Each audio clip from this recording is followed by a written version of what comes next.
Here are some tips as you are getting ready for your interview. So first, you want to make sure that you do have a copy of your resume that you can bring with you. Don't assume that they will have it, and make sure that you do not fold it. Keep it nice and flat. Next, first impressions are everything. So you want to make sure that your dress code and how you're appearing to that interview matches what that company's dress code is. If they are business casual, you can come business casual.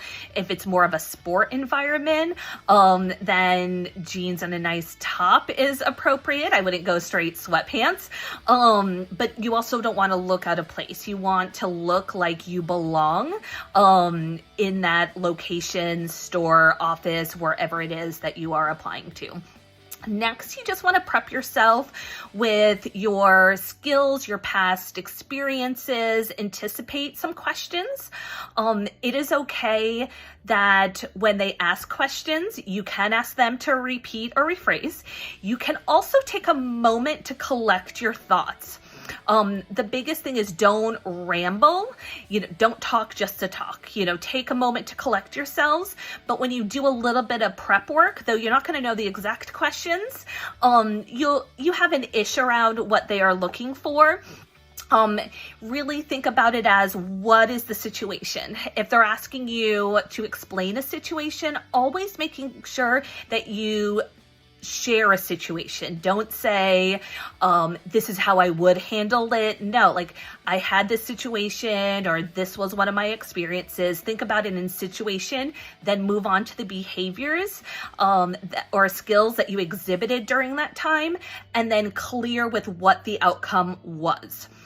If it's anything to do with a team environment, you can say, I did this, but also make sure you're throwing in some we's so you can show that you work well with others. I did this, so then we did this as a next step. Being able to show that you work well with others is also another big point. Don't be afraid of the silence. So in an interview, if you're finished speaking, you're finished speaking. So even if there's a moment of quiet, don't feel like you then have to fill up the quiet with words. And again, that rambling piece of it, allow there to be silence. The interviewee could just be thinking where they want to go to next. So don't take it as negative. Try not to ask, did I answer your question? They will let you know if they have any follow-up questions. And lastly, make sure you do have questions for them. If they ask, do you have any questions? Feel free to share that. I would have hoped that you would have asked this question. Is it all right if I answer this now? Or if there's anything particular about benefits, hours, anything that's important. It could even be simply asking them, what do they enjoy about working wherever it is that you're interviewing with. A great place to kind of do some homework before you go into interview to figure out what questions is also checking out LinkedIn, searching that company and seeing what do others say about it to see if that sparks you any questions for that when you're asked that question during an interview.